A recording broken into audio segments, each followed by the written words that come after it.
Yeah, so take a look at that. I mean, it's a good picture. And then here's one taken 40 years later. See any differences? I mean, do you think there's more air pollution now than there was 40 years ago? Ah, okay. And therein lies one of those neat things. What people don't see and doesn't affect them, they don't care about, right? Now, there are types of air pollution that you do see that do affect you, but on a global scale, taking a step back and looking, it's a little harder to see, isn't it? Okay. These are just some articles, that if you go out there and you sort of search topics about the environment. So, MRIs are poisoning the environment with toxic metal. Wow. I mean, I'd really have to read that one to think, how does the MRI that I take actually affect the environment? Or how about this one? Unfinished border barriers, right? Harm the environment. This is talking about our southern border with Mexico. How about this one? Other side of the world, Sri Lanka, right? Right next to India, Indian Ocean. Hmm. Got a big ship full of chemicals and it sinks. I mean, how do you keep that from happening? And how do you clean it up? How about this one? Has COVID-19 actually affected things other than humans? I mean, we tend to think of viruses that affect humans not really affecting other things. But guess what? It has made it into the deer population, at least in the United States. How about solar panels? I mean, how could solar panels be racist? Well, might depend on, nobody really wants a big solar panel in their front yard or in the yard next to them, right? And, maybe I'm putting these things up where people don't have a lot of say. Do they affect the cleanliness of the water, the value of the land? How can Bitcoin be bad for the environment? Is it because of all the energy used into trade and track it? How about this one? Are 4 dams that we made way back when on 4 rivers really hurting our salmon that much? I mean, we used them to generate electricity on the cheap and the clean. Still do. How about this one?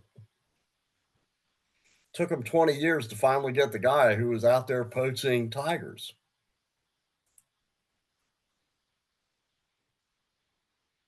How about this one? There's places that we look at out in the west of our country, and I imagine most countries, where, maybe people didn't normally live there, but then you get this big reservoir and you make nice little things on it, and people bring their boats and they put their lake houses on it. And then all of a sudden you have a drought, and all of a sudden that nice place on that lake isn't a nice place on the lake. And what does that do to, say, sediments in the river below or migration of fish for that matter? How about this one?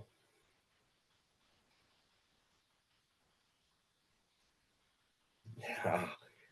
I mean, what happens when you bring that plant from, say, Japan to the United States called kudzu, or the punk tree from Australia to Florida, and you get invasive species?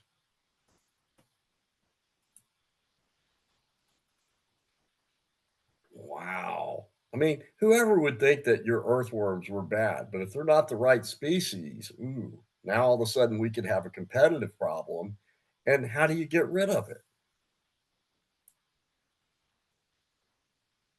How about that wonderful place called Russia that is thawing?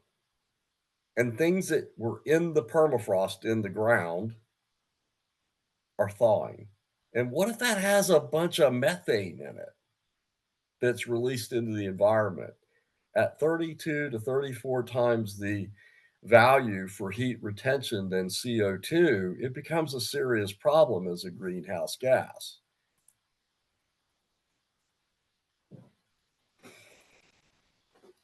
It's getting hotter in the Middle East. Does that affect ocean patterns, rain patterns, migration patterns?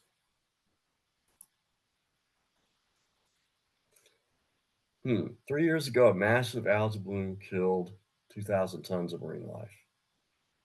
Okay, now 2,000 tons of marine life in a place where your economy exists on harvesting marine life is a huge loss to the economy. And it happened 3 years ago. They cleaned it up, and all of a sudden it's coming back. Potential long term. What's my solution to it?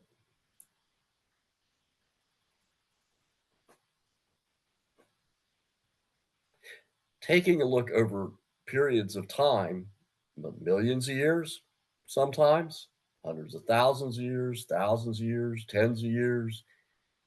What do you believe is long term? What do you believe is short term? And what are the effects? And what do I trust and what do I discount?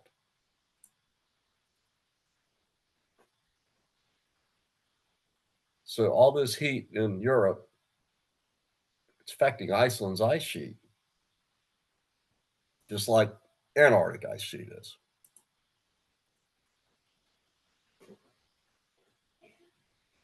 How about this one? South China Sea and the populations of the fish, and especially the size that are the small to medium that are in the middle of their lifespan, right? Or feeder fish is declining, which will eventually have its problems with the predator fish that are bigger. Um, how do you solve that? I mean, it's an international issue with many people in the South China Sea sharing that as a commons. We'll talk about commons here in a bit. Ooh, pesticides are meant to kill bugs that eat our crops. Okay. In underdeveloped or undeveloped countries, some places like in Africa, you may have a farmer who's growing crops. And every year they lose on average two-thirds of their crops to pests. They have to grow three times as much as what they need in order to survive. But if I use pesticides, there's a whole bunch of problems associated with that.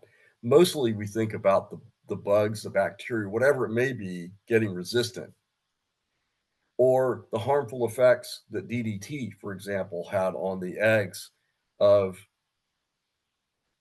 the top predator birds, the eagles. It made their shells of their eggs weak, and baby eagle population went. We got rid of DDT. But here they're saying that's not the only problem. The other problem is it can affect the soil health. How about this? Famines, biblical proportions, where it wipes entire places out. Seabirds eating plastic. We'll show you a picture of one where there's this dead bird. They opened it up and you couldn't believe the volume of plastic things. Yeah, I get it. The bird's not really smart eating the plastic, but at the same time, um, it dies because it can't eat enough to get nutrition, starves, and when it dies, you see all the plastic. But, it's not all bad. How about this?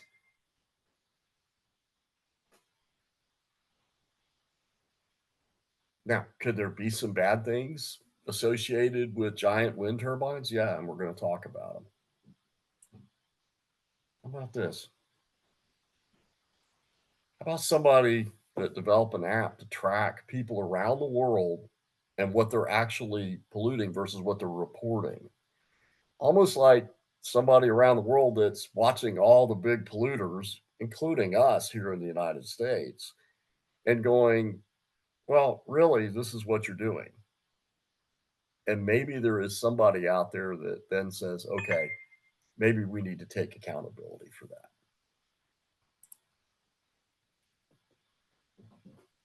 How about the reefs? I mean, people like going to swim in the coral reefs. They go to places like Australia and the Caribbean just to do that. But just like the rainforest on land that has so much diversity, the diversity lies in the reefs, but the reefs are dying off. That's not good for what we see in the oceans of the world. How about this? We have this argument in the United States every time we get a new president or we change parties. There's a lot of oil in Alaska. Do we drill for it to be competitive in the world, or do we protect the environment? Canada's facing a similar problem, right? Somebody figured out how to take the tar sands up there and efficiently and cheaply extract the oil. It used to be it was never mined because it was too expensive. Now it isn't. And it's starting to affect some of the environment in what I've always thought was one of the most protected areas of the world, Canada. How about this? A gas plant construction. They actually move species to save them. I don't know that they asked the species that, but they did. What are we doing, right, to actually create things in the seas? We'll talk about what do you do with old aircraft carriers? You can make an artificial reef out of them. How about those straws? I mean, I'm not sure if up in Canada you guys are as weird as we were about the straws down here. We had plastic straws, and then they went, "Oh, we don't want plastic straws," so they went to paper straws, and then everybody hated the paper straws, so they went to aluminum straws and silica straws, and we haven't figured out what we want to do with straws around here. But clearly, there are some problems with how they get disposed and what they can do to life, like fish and turtles. Some guy making a difference, cleaning up a lake that he lives in. I mean, this happens all the time. People cleaning up their area, little bitty part, but when you have lots of people doing it, it makes a tremendous difference. How about carbon offsets? We worry about carbon dioxide as a greenhouse gas making us warm up to where we're going to have some problems. It used to be called global warming, now it's called climate change.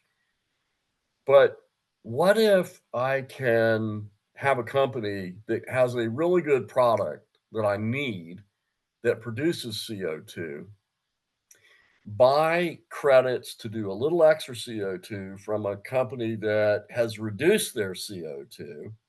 And when I average or I look at the total emissions, my emission levels go down by letting them barter these things, cap and trade. Does it work? It might work, say, on the local level or the national level. Does it work on the international level? Right. And how do you get countries that are the egregious violators to buy into it? And that's where we have issues, I think, a lot.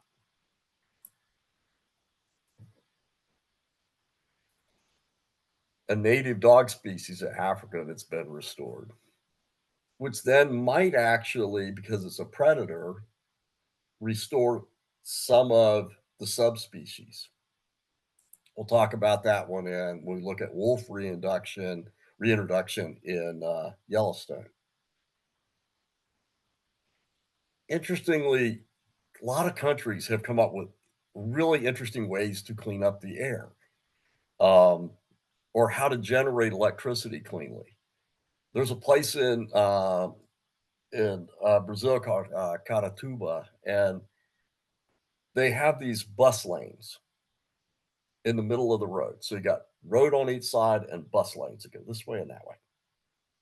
And when the buses go by, they have these vertical fans. And when the bus goes by, it spins the fan. So every time a bus goes by, either way, it's generating electricity with zero pollution. And the buses are running on natural gas, which is cleaner than diesel or regular gas. Those are the kind of solutions we like to hear about because anybody could do those that has a mass transportation system. I thought this one was sort of cool. It's a backyard, they call it the sunflower, and it automatically opens and closes, and it tracks the sun using a certain amount of its energy on the solar panels, and it provides energy. And yet in a storm, like a hurricane, it'll basically pull itself down into where it doesn't get damaged. And it fits in my backyard. How about this one? You know, I sometimes get angry as a 63-year-old now, how little faith people have in your generation. And yet it's sometimes the young that convince their parents to do what's right. They have the power of the new knowledge and they have the power of the heart. Okay, so one of the terms you need to know is called the tragedy of the commons. All right. So the tragedy of the commons is taking a look at what is commonly owned by everybody and how is it used. Now, to understand it, we have to go, what was the commons in the context of this book?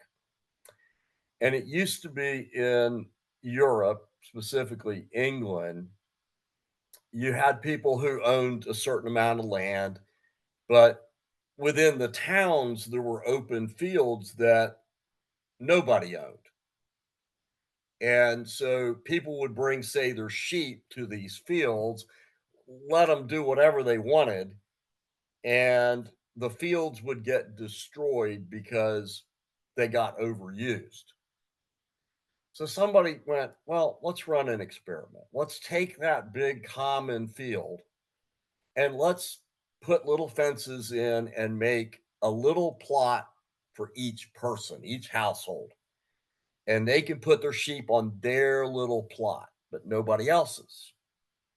And what they found was since I sort of owned that plot, I would put my sheep, let them eat, and then I'd move them off and let the grass grow back up. And then I'd move them back and I'd manage it like I should. But if it was just a free for all, then everybody would overuse it and eventually it would get destroyed. It's human nature to be greedy and a little bit uncaring when we don't own it. I sort of look at this like with my kids at school. It's like, do you throw trash on the floor at home? Do you take food while you're eating lunch and just leave it on the floor? But you're doing that here at school because it's a commons and they don't have to clean it up. So let's talk about world commons and what's really happening in the world to sort of prove this age old concept of greed and misuse.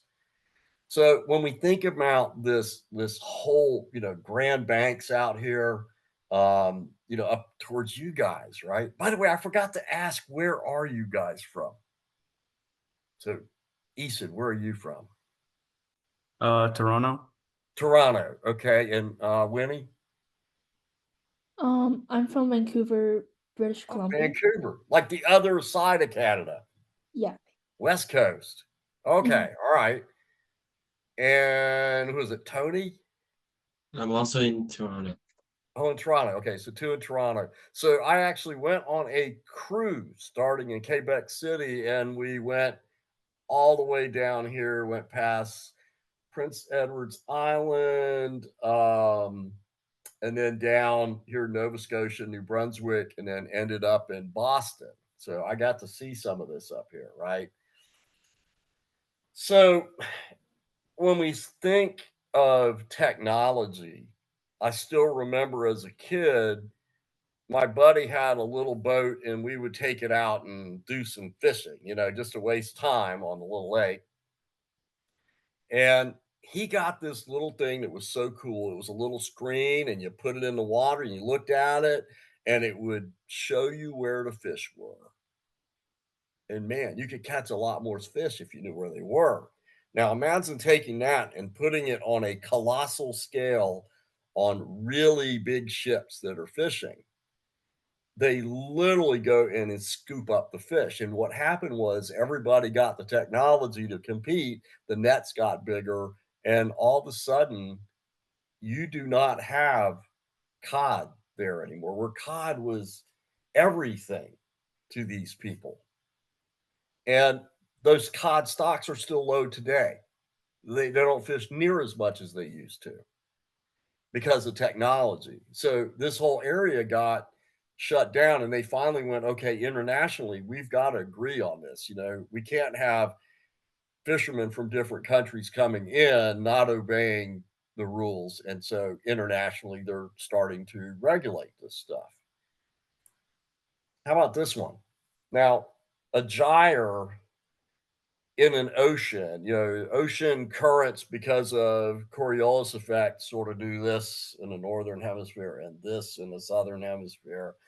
And in the middle of that, where it's going around, it doesn't move much, but it's like a toilet bowl flushing. And all this plastic gets stuck in the middle of that place that doesn't move much. And it's plastic, it floats. And so, especially out there in the Pacific, there's a huge, I mean, it looks like you could almost walk across this stuff. And yet there are some people who there's a Dutchman that invented a boat that's open in the front, and you basically drive it through this, and it has a little conveyor in the front that scoops this stuff in, and then they recycle it and they make products out of it. Things like making flip flops, sandals, bracelets, water bottles. I mean, grocery bags. I mean, there's a whole bunch of things that they make out of this. Now, is that one guy making any significant difference? Well, not yet, but maybe he will one day, right? How about our atmosphere? Nobody owns it, right? And yet we pollute it, and our greenhouse gases are on the rise. So, what do we do as a world? I mean, how do you go to take those big 3 or 4 countries that are polluting and poke them in the chest and go, what are you doing to help the rest of the world who might not be polluting as much as you?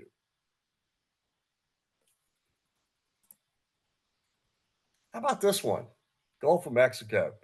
Um, there's a lot of nutrients around several rivers, but mostly the Mississippi River. And it's a lot of farm. So there's a lot of nutrients from fertilizers. And when they basically cause algal blooms, but ultimately what it's going to do is it's going to take oxygen out of the water in that river as it flows and mixes in with the salt water.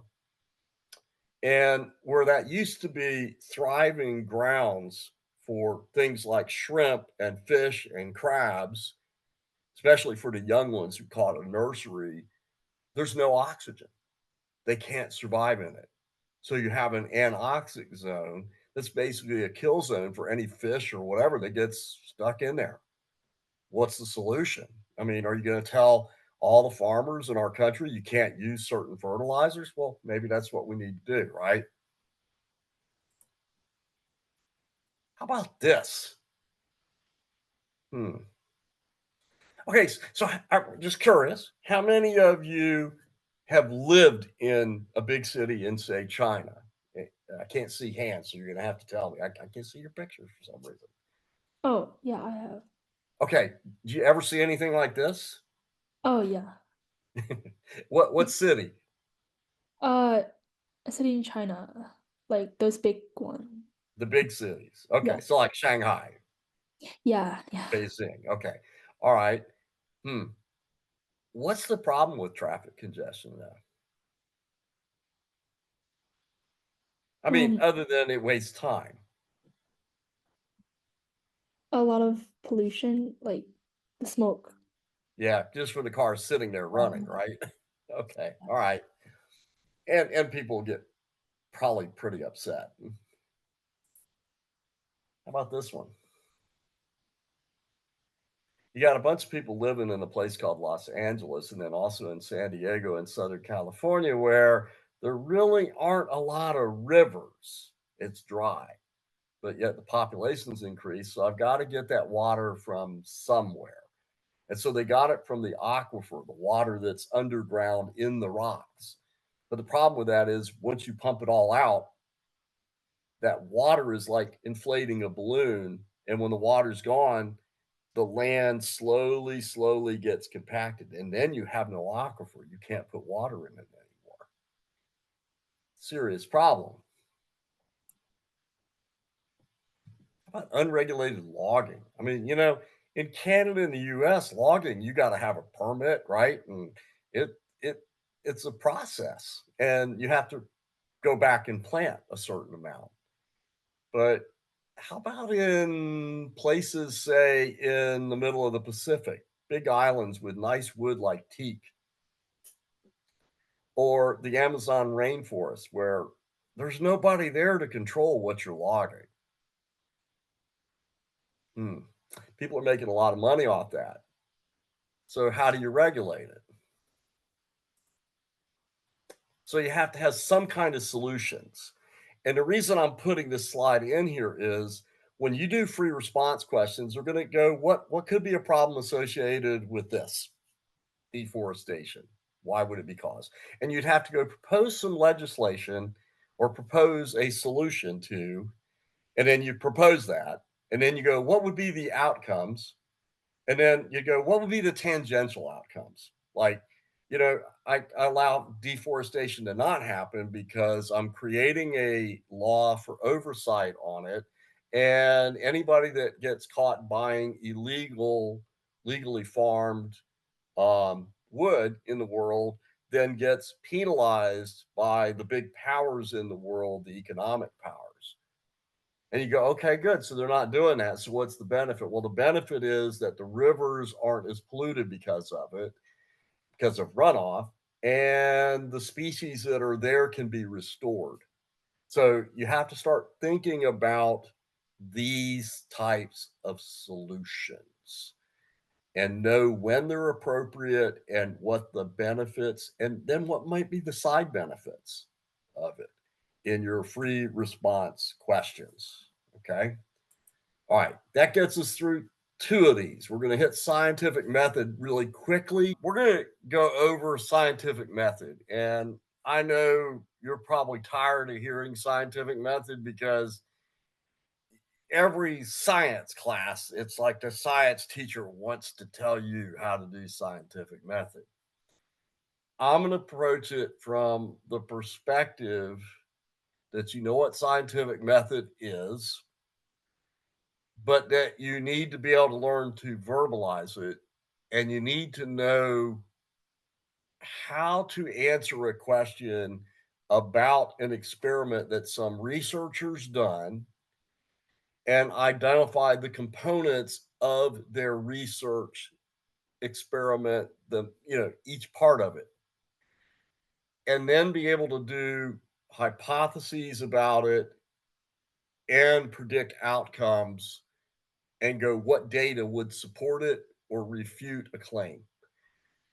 So it's taking something that, sort of should be easy, but you really have to know scientific method, especially for your free response questions. It's just critical for your performance. All right. So taking a look at this slide, just sort of look at the graph really quick, look at the axes, take a look, see if you can find your favorite news outlet on there. Thoughts? Like, whether these news are like liberal or conservative? Okay, so that's the sort of x-axis, right? And What like else what is type of news they are? sort of what type of news they are as well. Okay. And from the perspective of factual versus inaccuracy, propaganda even. And so this thing is trying to tell you what is news, right? What would be your question about this graph though? Who made this chart? Who made it? Yeah. And once you know who it is, what does that tell you? Like Mm, whether it's it's- biased or not? Whether it's it's- biased or not. Okay, good word, bias, right? Um, it's sort of like if I'm a poor starving grad student and I'm trying to do research, right? I got a wife and a couple kids at home and I'm getting paid very little. I'm eating ramen noodles every day and not even the good ones, right? And all of a sudden somebody comes up to me from say the tobacco industry and goes, we'd like you to do some research on showing that smoking tobacco really doesn't hurt you. And I go, instead of that 10,000 a year that you're getting, I'll pay you 50,000 a year to do my research and all your costs. Okay, now this guy's going, ooh, 50,000. All I got to do is do the research like he wants me to. My wife and kids are going to be a lot happier with me. And so they do the research. Now, do you think at that point they're going to do the research that says, oh, tobacco is terrible for you? Okay, and this actually happened in the United States when they were first trying to show was tobacco bad for you. So in this case, I mean, you could pretty much say that anybody down here in this bottom part, propaganda, all that, these are not the guys funding that because if they were, they would not want that printed, right? Hmm. So again, when we start reading things, and I'm going to have you guys start looking at articles that you've seen from about a year to 2 years ago. I'm going to have you search for environmental issues from a year or 2 years. Why am I not going to have you search for ones from today? Any thoughts?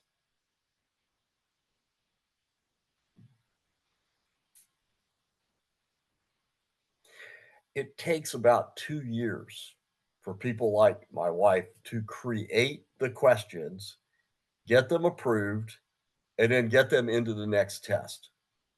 So the questions that are going to be asked are questions about stuff that happened about 1 to 2, maybe 3 years ago when it comes to the modern questions for free response, for example. So you sort of want to look a year to 2 years back. You're more likely to guess right on some of the questions, right? Okay. But look for bias, be aware of it. So when we start thinking about the scientific method, right? What's the issue with this little comic right here?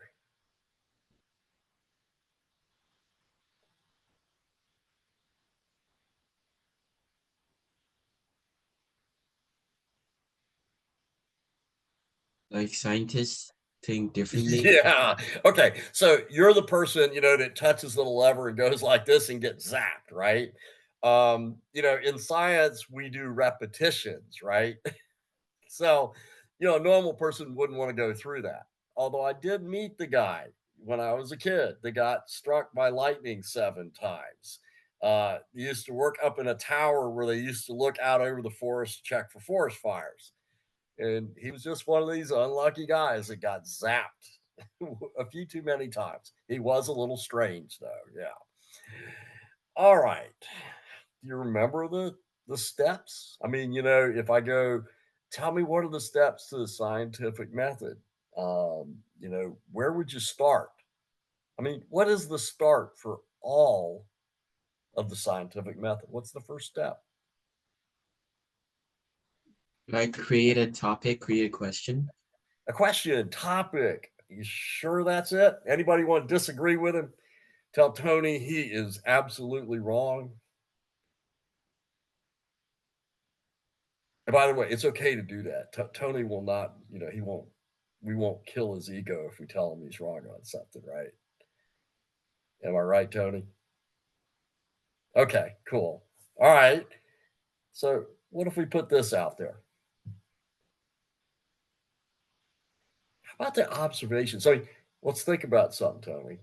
In order for me to want to ask a question, don't I have to observe something that I go, wonder why that happens that way?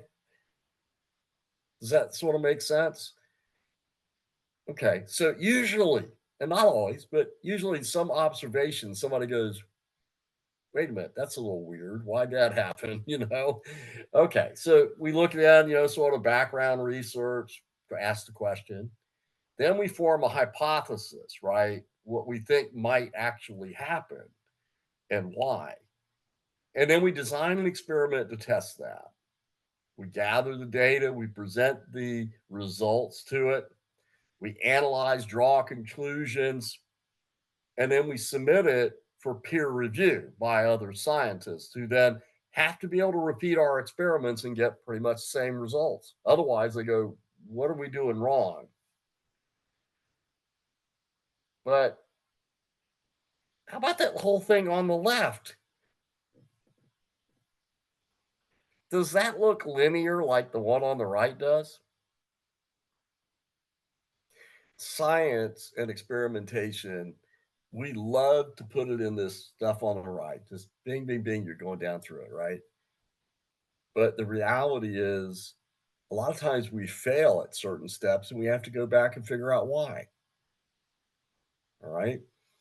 For a microbiology experiment to work for a master's level project, on average, you fail 38 times before you finally get everything right. And a lot of people never stick around to get their master's because they get discouraged before the 38th try. All right. Another real world example.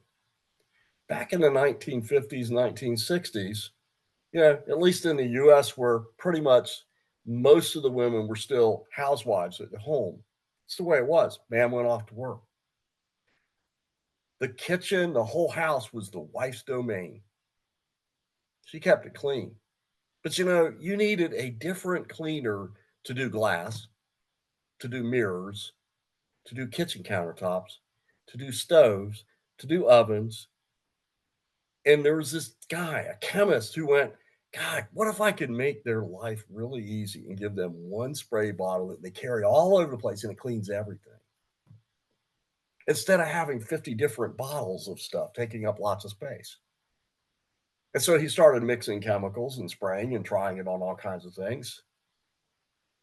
And on his 409th formulation, he finally got it to where it did everything. So being the scientist that he is, he said, oh, I'm going to call this Formula 409 because Formula 408 didn't quite work and 407 didn't work and Formula 1 didn't work. And it's still on the market as Formula 409. But that's a really persistent guy to do 409 formulations trying to change the world for a whole class of people back then called housewives, right? Do you think he went linearly? No, he's constantly going back and circling back, and there was nothing linear about what he did. But he did the scientific method. when we start looking step one, observations, it could be anything. We tend to think of things from human senses, but what if it isn't human senses? I mean, we can only see in a certain range, but what if we get some signal out there that's from maybe an infrared or in X-ray? Haven't observed it. We're only seeing the results of it, say, on a readout from the computer. But yet I can still draw conclusions and I could get questions, hypothesize, I can study it.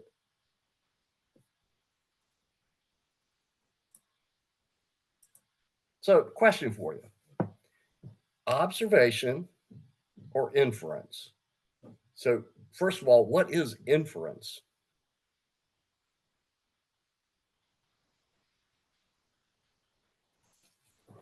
Any thoughts? Like a conclusion you draw from. Yeah, conclusion you draw without necessarily observing it, right? Okay. So tell me, there was an axe next to the bloody dead body. Observation or inference? Observation. Yep. Hmm. The axe was the murder weapon. Inference. Inference. How about this one? The axe at the crime scene was found 10 meters to the left of the body. Observation. The killer was left-handed and threw the axe to the left. Inference. Inference. Yeah. Okay. Might be right, might not. Okay. How about this one? Can you give me observations on this one? What are your observations? Like a man is lying in a desert. Yep. He's reaching towards like a bowl of water and fish. Okay. Mm. That's observation, right? Yeah. What are the inferences? I mean, because I think there's one thing that you inferred that isn't necessarily an observation. How do you know it's a desert?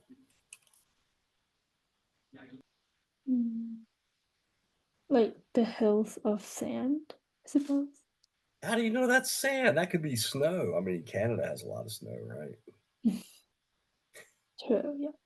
Okay, all right. So it is an inference, right? It's probably a good one because, when you start looking at this right here, that looks like a flat top mountain, which would be a mesa, which you tend to find in very dry environments, right? Used to be wet, but now are not.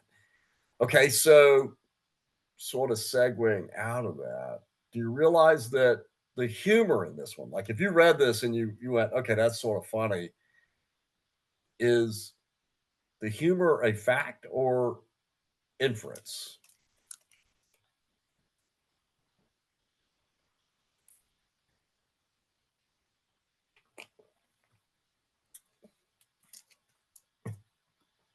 I think inference. Yeah, it is because we're Inference. inferring that this is not the first man who's died near that fishbowl, right? The only difference is that this one got really close before he died. You know what I mean? The others were like way far away. They didn't have to worry about it. But this one, man, we almost got dead in here because they stole our water. So, yeah, okay. So, good. Now, I think we understand observation and inference. And sometimes in questions, they ask you to infer. Now you know the difference, right? Okay, how about this? We got to ask this question, but we got to do research. Yeah. I mean, back in the day, it might take you 2 years to get a master's degree. And that first year, you may not do any research. You're simply going to the library or now the computer and searching and getting all the experiments that have ever been done all around your topic. You're reading them all and going, "Ooh, I can use that. I can use that. I can use that. Here's my new research project." And then you actually get in to do the research. So, this whole background research thing that we sort of take for granted is probably a year of your master's in science before you ever get to do anything where you're spending money in the lab. Okay. So when we start thinking about testable predictions, right? How do we know if something is testable? I guess sort of is the question, right? So we have to be careful in how we formulate a hypothesis. And again, in these questions, you're going to be asked to formulate a hypothesis. And so it's got to be something that's testable in that question. If it isn't, you just lost the point and probably going to lose follow on points that ask you to evaluate your hypothesis, right? Okay. So it's written as a statement, not really a question, as it were. I think I predict is not found in the hypothesis, right? It is testable because how else can I do an experiment? Not this one. It's supported through evidence or rejected. You have to take a stand, right? Now, you may find that sometimes statistics doesn't let you say it's right or wrong. And we'll talk about those special conditions. What's wrong with these hypotheses, right?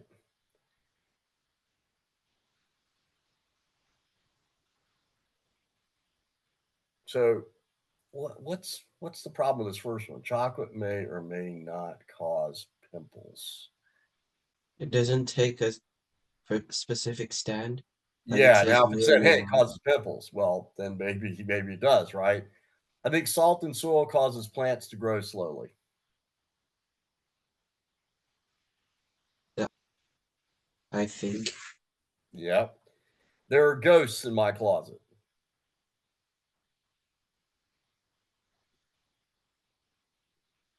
Like it's not testable. Yeah, okay. Well, yeah, I don't know. There might be some who say it is, right? You know, you think about how they detect things like in Ghostbusters. Maybe, maybe not, right? All right. Is plant growth affected by the color of the light? It's a question. Okay. Bacterial growth might be affected by temperature. Uh, it says might. Yep. Sparrows are happier birds than eagles. It's not testable. Yeah. I mean, how do you know if a bird is happy? I mean, and then if they both look happy, which one actually is happier? I mean, I don't know. I don't know how you do that, right? We're not birds. Okay. How about this? Is this a well written hypothesis? What will happen if we mix oil and water? It will not blow up. You got to love the kid who wrote this, right? Is that a good one or not? Might want to define what it is. All right, let's move on to this. Now, these are all things that you need to know over on this side, right? When you're looking at experiments. And every one of those are fair game on the exam.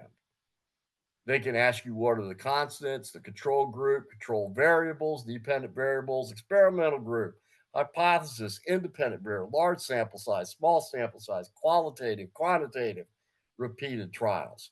Now, I'm going to post these slides when we're done. And I think at some point you might want to just sort of go back and make sure that these definitions would match up for you so you understand them. And then there's always this one that they throw at you. What is a null hypothesis? I mean, you ever heard of a null hypothesis before versus just a hypothesis when it comes to experimentation? Anybody heard of a null hypothesis? So it's one of those things that we'll study this year that you're going to need to know how to manipulate. right? You're gonna need to know what it is and how to express it and how to test it or not. It basically goes, hey, there's no relationship between or amongst groups, which is weird because normally a hypothesis goes, it's going to do this or it's going to do that, right? Or they're independent of each other or they're dependent on each other. It's sort of a devil's advocate that's looking at the scientists taunting them a little bit. And when we do this with what's called a chi-square analysis, right, we're trying to go and say the differences are due to chance or their differences are due to something else. And my null hypothesis is that the differences are just chance. There's no real difference between them, which is the no relationship. We will practice this year and you'll get good at null hypotheses, okay?